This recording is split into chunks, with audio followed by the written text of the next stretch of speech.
రోజా పూలై పూయాలి, పులకించి కొమ్మల్లో ఆ కోయిల పాటలు పాడాలి.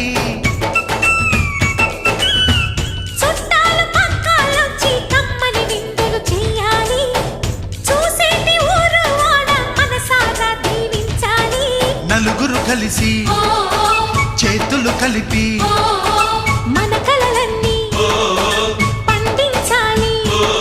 ఒక చోట పుట్టని కోడళ్ళు అయ్యారు అమ్మకే కూతుళ్ళు. త్వరలోని ముద్దుగా పుడతారు ఈ తాత పోలికల మనవళ్ళు. ఈ సంతోషాలు సరదాలే మా పండుగలు.